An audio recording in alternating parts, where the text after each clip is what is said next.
नमस्कार। इस पॉडकास्ट में आपका स्वागत है। मैं मृत्यु सिखाता हूँ, पार्ट 4.3। एक और मित्र ने पूछा है कि भगवान, ध्यान की विधि और जाति स्मरण में क्या संबंध है।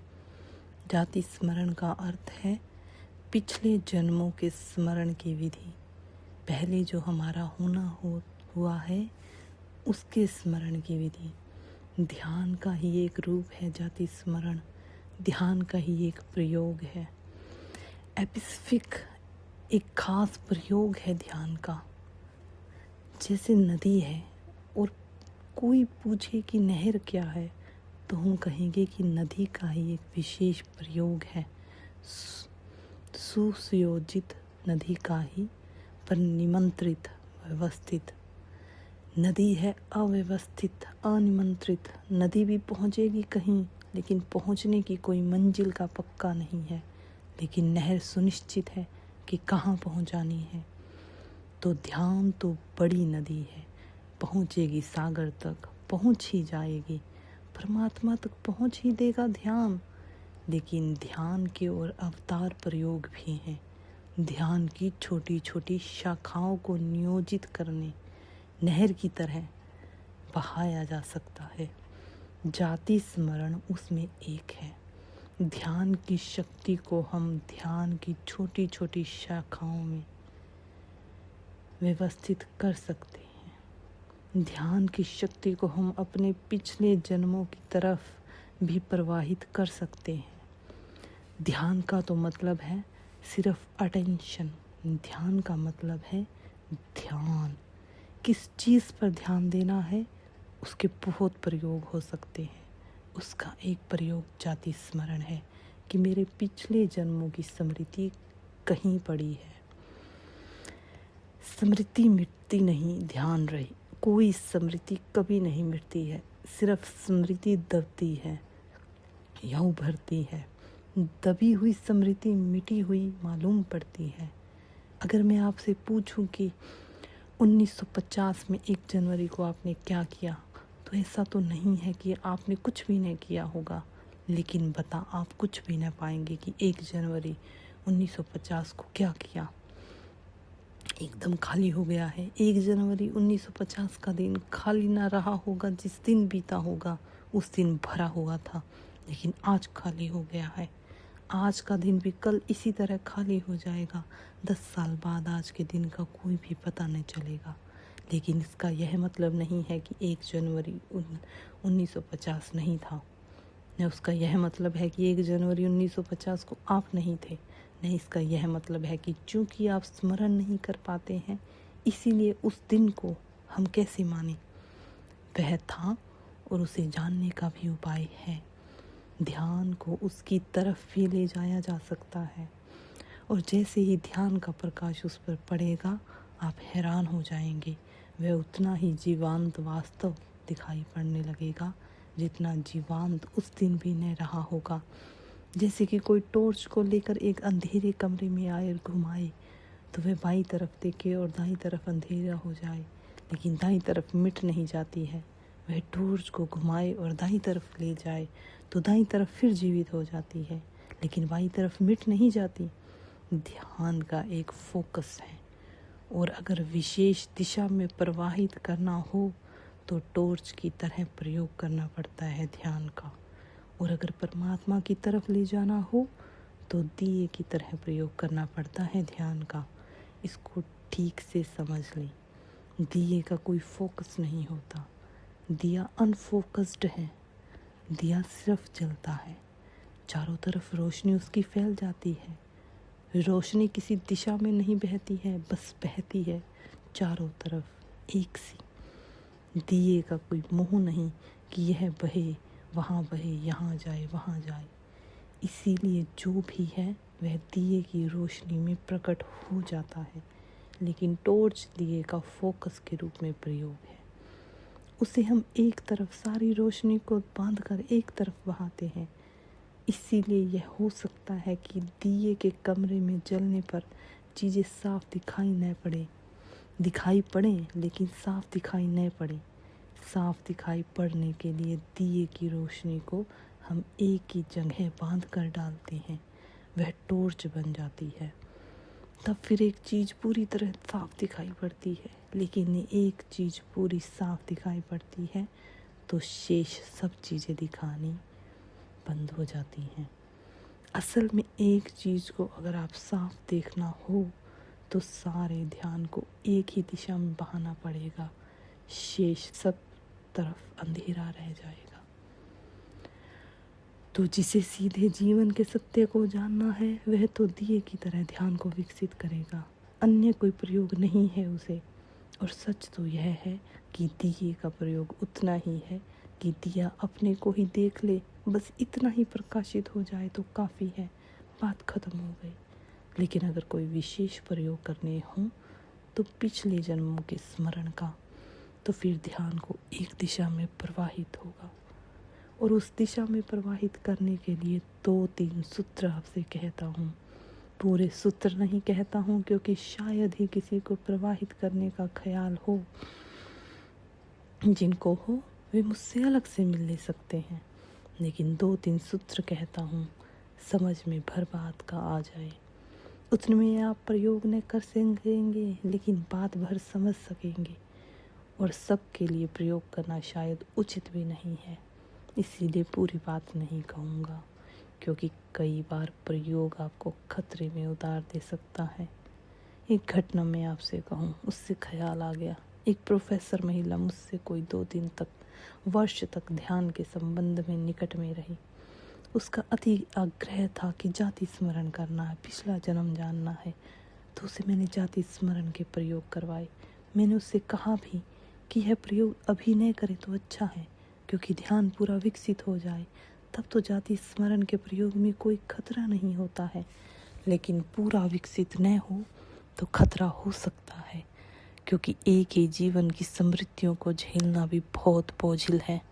2-3-4 जन्मों की स्मृतियाँ एकदम से द्वार तोड़कर भीतर आ जाए तो आदमी पागल भी हो सकता है। और इसीलिए प्रकृति ने व्यवस्थित किया कि आप भूलते चले जाएं। जानने से ज़्यादा भूलने की व्यवस्था की है।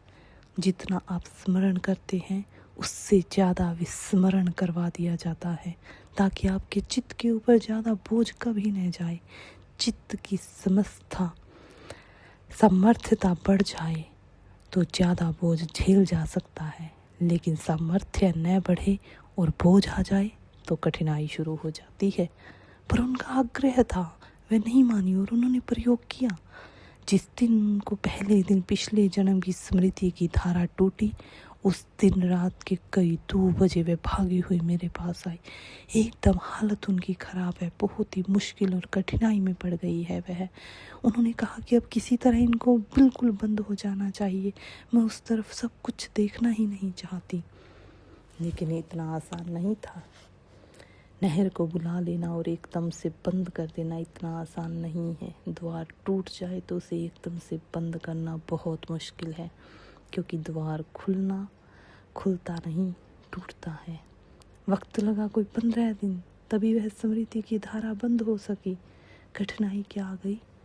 उन देवी को अत्यंत पवित्र चरित्रवान होने का ख्याल था और पिछले जन्म की स्मृति आई कि वह वैश्य थी। और जब वैश्य होने के सारे चित्र उभरते शुरू हुए तो उनके प्राण काम गए और इस जीवन की सारी नैतिकता और सब डामाडोल हो गया। और वह स्मृति ऐसी नहीं आती कि कोई और वैश्य थी, ऐसी नहीं है वह स्मृति। यही जो अब चरित्रवान है। और अक्सर ऐसा होता है कि पिछले जन्म में जो वैश्य हूँ इस जन्म में बहुत सती हो जाए।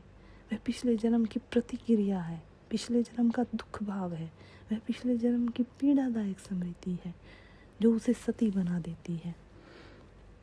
इसीलिए अक्सर ऐसा हो जाता है कि पिछले जन्म के गुंडे इस जन्म में महात्मा हो जाते हैं, इस जन्म के महात्मा अगले जन्म में गुंडे हो जाते हैं। इसीलिए महात्माओं और गुंडों में बड़ा गहरा संबंध है। अक्सर यह प्रतिक्रिया हो जाती है। उसका कारण यह है कि जो हम जान लेते हैं उससे हम पीड़ित हो जाते हैं, इससे विपरीत चले जाते हैं। चित्त का जो पेंडुलम है वह बिल्कुल विपरीत घूमता रहता है। बाएं को छू लेता है फिर दाएं की तरफ जाना शुरू हो जाता है, दाएं को छू लेता है फिर बाएं की तरफ जाना शुरू हो जाता है। जब घड़ी के पेंडुलम को आप बाईं तरफ जाते देखें तो आप समझ लेना कि वह दाईं तरफ जाने की तैयारी कर रहा है। बाईं तरफ जब तक जा रहा है, जब वह दाईं तरफ जाने की शक्ति जुटा रहा है और इतनी दूर तक बाएं जाएगा उतनी ही दूर तक दाएं जाएगा।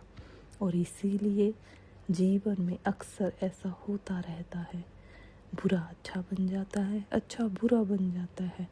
निरंतर यह होता रहता है, प्रत्येक जीवन में यह डावाडोलपन होता रहता है। इसीलिए आमतौर से ऐसा मत सोचना कि जो आदमी इस जन्म में महात्मा बन गया है वह पिछले जन्म में भी महात्मा रहा हो। ऐसा ज़रूरी नहीं है, ज़रूरी उससे उल्टा कहीं ज़्यादा है। पिछले जन्म में जो उसने जाना है उसकी पीड़ा ने उसे भर दिया है। मैंने सुना है कि एक पड़ोस में एक साधु है और सामने एक वेश्या है। वे दोनों मरे हैं एक ही दिन। वेश्या स्वर्ग की तरफ जा रही है और साधु नरक की तरफ जा रहा है। और वे जो उसे लेने आए हैं यमदूत, वे बड़े हैरान हैं और यमदूत आपस में पूछते हैं कि ये क्या गड़बड़ हो गई, कुछ भूल तो नहीं होगी, क्योंकि इस साधु को नरक हम क्यों ले जा रहे हैं। साधु साधु था। तो उनमें जो जानता है वह कहता है कि वह साधु ज़रूर था, लेकिन वेश्या के प्रति निरंतर ईर्ष्या में भरा था और निरंतर यह सोचता था पता नहीं कौन सा राग रंग वहाँ चल रहा है, कौन सा सुख वहाँ मिल रहा है। वेश्या घर में आते हुए वीणा के स्वर उसके प्राणों को बहुत कंपा देते थे और वेश्या के घर से बजते हुए घुंघरू की आवाज़ उसे इतना आंदोलित कर देती थी जितना वेश्या के सामने बैठे हुए लोग आंदोलित नहीं होते। और उसका चित्त वहीं लगा रहता था। वह भगवान की पूजा भी करता था तो भी हाथ वेश्या की तरफ जुड़े रहते थे और वह वेश्या निरंतर सोचती थी कि साधु ने मालूम किस आंतरिक आनंद में जी रहा है, मैं कैसे गर्त हो पड़ गई हूँ, मैंने मालूम कैसे दुख में पड़ गई हूँ। और जब वह साधु को सुबह पूजा के लिए फूल लिए जाते देखती थी तो सोचती थी कब ऐसा संभव होगा कि मैं भी प्रभु के मंदिर में पूजा के फूल ले जाने के योग्य हो जाऊं।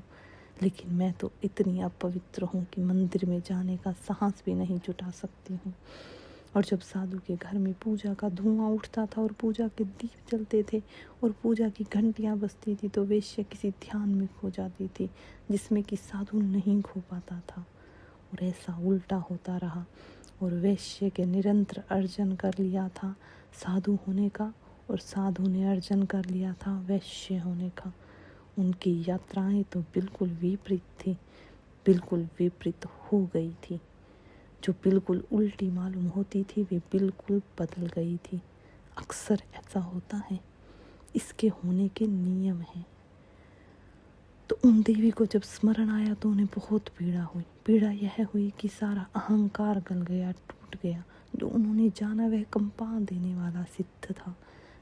अब उसे भूलना चाहती हैं। मैंने उनसे कहा कि इसे याद करने की तैयारी रखनी चाहिए। अगर तैयारी न हो तो याद नहीं करना चाहिए। तो इसीलिए मैं आपसे 2-3 सूत्र कहता हूँ जिनसे आप जाति स्मरण का अर्थ पूछा है वह समझ सकें, लेकिन उससे प्रयोग आपसे नहीं हो सकेगा। जिन्हें करना हो उन्हें अलग से सोचना पड़ेगा।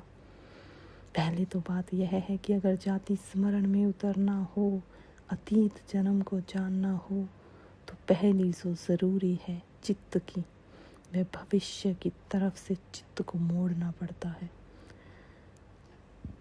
हमारा चित्त भविष्यगामी है। हमारा चित्त जो है वह फ्यूचर सेंटर्ड है। आमतौर से अतीतगामी नहीं है चित्त, आमतौर से भविष्य की तरफ गति करता है। चित्त की जो धारा है वह भविष्य की तरफ उन्मुख है और जीवन के हित में यही है कि भविष्य की तरफ चित्त उन्मुख हो, अतीत की तरफ उन्मुख न हो। क्योंकि अतीत से अब क्या लेना देना, वह गया, वह जा चुका। अभी जो आने वाला है उसकी तरफ हम उत्सुक हैं। इसीलिए तो हम ज्योतिषियों के पास पूछते फिरते हैं कि कल क्या होने वाला है, भविष्य में क्या होने वाला है। भविष्य के प्रति हम उत्सुक हैं कि क्या होने वाला है। अब जिस व्यक्ति को अतीत स्मरण करना हो, उसे भविष्य की उत्सुकता बिल्कुल छोड़ देनी पड़ती है, क्योंकि चित्त का जो फोकस है, उसकी जो धारा है, अगर भविष्य की तरफ बह रही है उसकी टॉर्च की धारा, तो अतीत की तरफ नहीं बह सकती है। तो पहला तो काम यह करना पड़ता है कि भविष्य उन्मुखता बिल्कुल तोड़ देनी पड़ती है। कुछ महीनों के लिए, एक निश्चित समय के लिए, 6 महीनों के लिए भविष्य को नहीं सोचूंगा। भविष्य का ख्याल आ जाएगा तो उसको नमस्कार कर दूंगा। भविष्य का भाव आएगा तो मैं उस तरफ नहीं बहूंगा।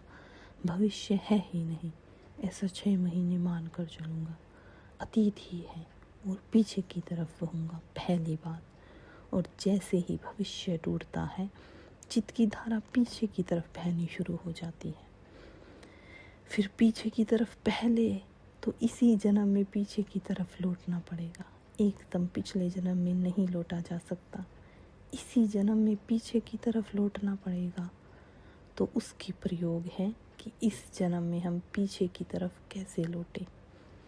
जैसे कि मैंने कहा 1 जनवरी 1950 को आपने क्या किया, इसका आपको कोई पता नहीं, तो इसका प्रयोग है कि इसे जाना जा सकता है।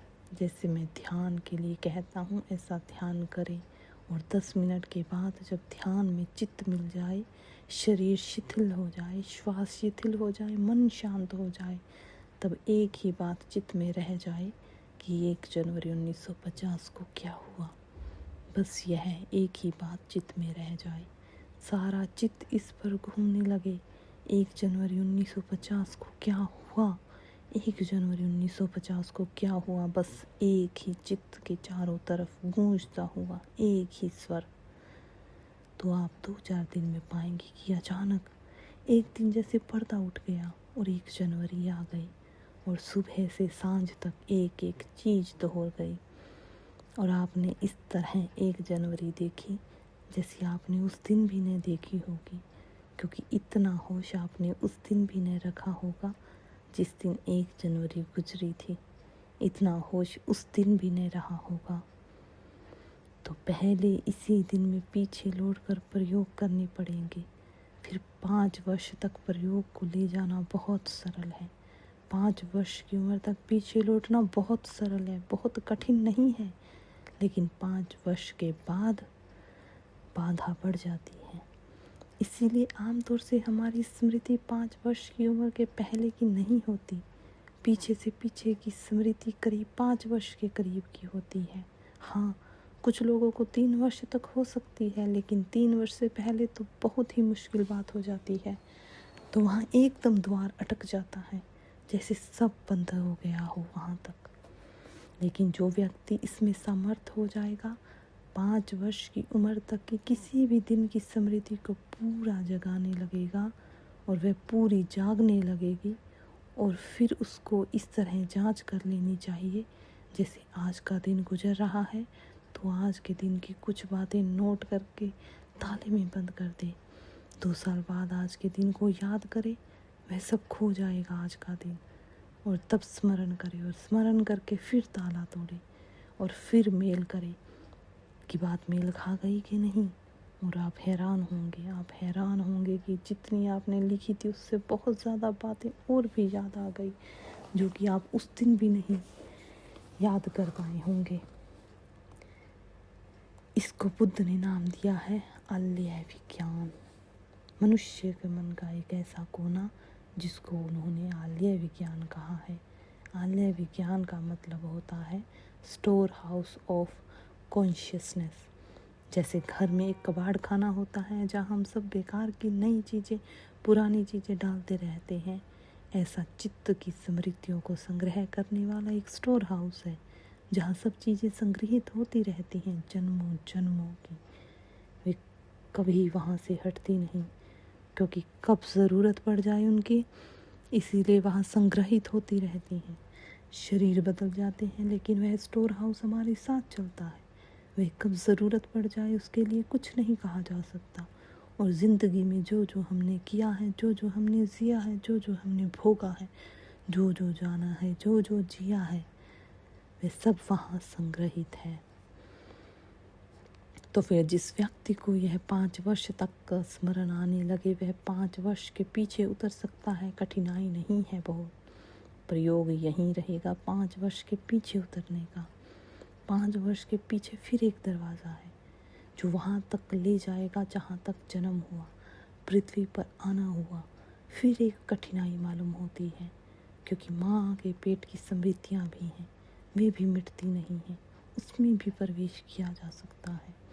और जब उस क्षण तक पहुँचा जा सकता है जिस क्षण कंसेप्शन हुआ, जिस क्षण माँ और पिता के अणु मिलते हैं और आत्मा प्रवेश करती है, और वहाँ तक पहुँच जाने के बाद ही फिर पिछले जन्म में उतरा जा सकता है। सीधा नहीं उतरा जा सकता, इतनी यात्रा पीछे करनी पड़ेगी तब पिछले जन्म में जा सकते हैं। पिछले जन्म में सरकने का पहला स्मरण तो आया, वह अंतिम घटना का आएगा। ध्यान रहे, जैसे कि हम किसी फिल्म को उल्टा चलाएं तो समझ में नहीं आएगा एकदम से, अगर किसी फिल्म की रील को उल्टा चलाएं तो समझ में नहीं आएगी, या कोई व्यक्ति किसी उपन्यास को उल्टा पढ़े तो समझ में बिल्कुल नहीं आएगा, बहुत मुश्किल में पड़ जाएगा। इसीलिए पहली दफ़ा पीछे की तरफ लौटने में कुछ भी समझ में नहीं आएगा, क्योंकि वह बिल्कुल उल्टा है। घटना के घटने का जो क्रम है, इसमें यह बिल्कुल उल्टा क्रम है। अगर आप पीछे लौटेंगे तो जन्म पहले आएगा एक जन्म का, और मृत्यु बाद में आएगी पिछले जन्म की। मृत्यु पहले आएगी, बुढ़ापा पहले आएगा, फिर जवानी आएगी, फिर बचपन पर आएगा, फिर जन्म आएगा। तो उल्टा कर्म होगा, और उल्टे कर्म में पहचानना बहुत मुश्किल होगा। इसीलिए पहली दफ़ा स्मरण आ जाने पर बड़ी बेचैनी और तकलीफ़ शुरू होती है, क्योंकि पहचानना मुश्किल होता है कि ये क्या हो रहा है। जैसे कि कोई आदमी तय कर ले कि मैं उपन्यास को उल्टा पढ़ूंगा या फिल्म को उल्टा देखूंगा, तो बहुत कठिनाई में पड़ जाएगा। 10-50 दफ़े देखकर शायद वह ठीक जमा पाए कि इस तरफ घटना घटी होगी। इसीलिए पिछले जन्म की स्मृति का जो सबसे बड़ा कठिन श्रम है वह है उल्टे में देखना पड़ेगा उसको जो सीधे में घटा था। और सीधा उल्टा क्या है, हमारे आने जाने का सवाल है। हमारे आने जाने का सवाल है। बीज को हम बोते हैं, आखिर में फूल आता है।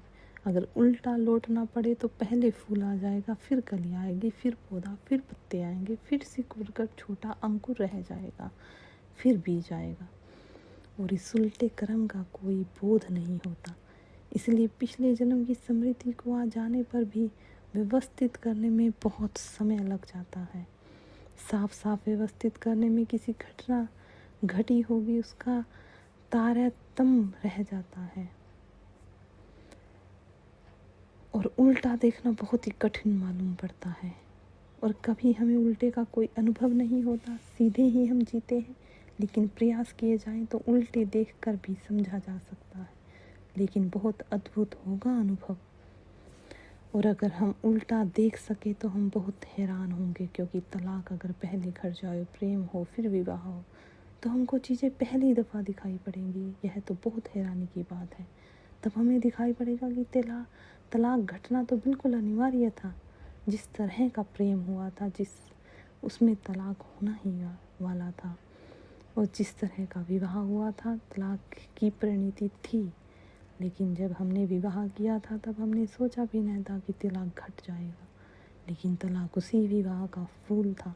और जब हम इस बात को पूरी तरह देख लेंगे तो आज प्रेम करना बहुत दुर्लभ हो जाएगा, क्योंकि उसमें तलाक हमें पहले से दिखाई पड़ जाता है। उसमें मित्रता करने के लिए शत्रुता का आगमन दिखाई पड़ जाता है। धन्यवाद।